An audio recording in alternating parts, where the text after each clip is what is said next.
Once upon a time, in an old African kingdom surrounded by rivers and red earth, there stood a town known for its beauty.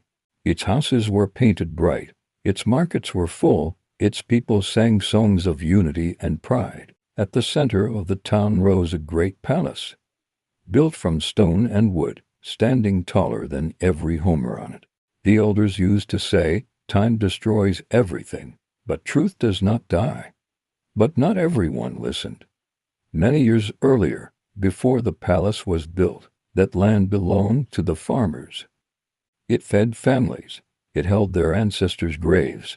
The chief at the time promised fair compensation and new land. But when the palace walls were finished, the promise quietly disappeared. No announcement, no apology, only silence. Time moved on, but the truth stayed buried, not gone. Years passed. Festivals were held. Drums drowned memories. New generations grew up without knowing the full story. The palace became a symbol of power. The chief became respected. The lie slept beneath the ground like a hidden root. People believed everything was fine because it looked fine. But truth does not disappear, it only waits. Then, slowly, things began to change. The palace walls cracked after every rainy season. Crops failed near the palace land. Arguments grew louder in the market. Young people began to ask questions the elders avoided. Why does this land refuse to rest? Why do repairs never last? Time was speaking, quietly, patiently. One morning, during a gathering, an old farmer stepped forward. His back was bent by age. His voice was calm, not angry. "I do not seek revenge," he said. "I only want the truth to stand." He told the story of the broken promise clearly, without shouting. Silence filled the air. No one interrupted him. Time had removed fear from his voice and excuses from the crowd.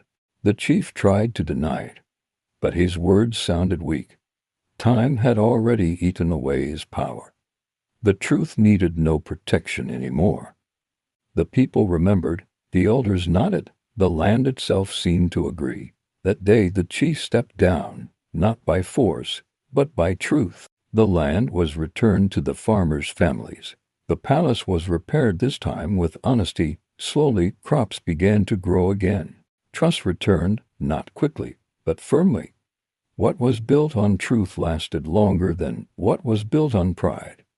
The elders gathered the children and said, "Time will expose what lies hide. It will weaken what pride builds. But it will protect what truth creates." Time destroys everything except truth. If you build with lies, time will pull it down. If you build with truth, time will stand beside you. Thank you for watching. If this story resonated with you, please like and subscribe for more.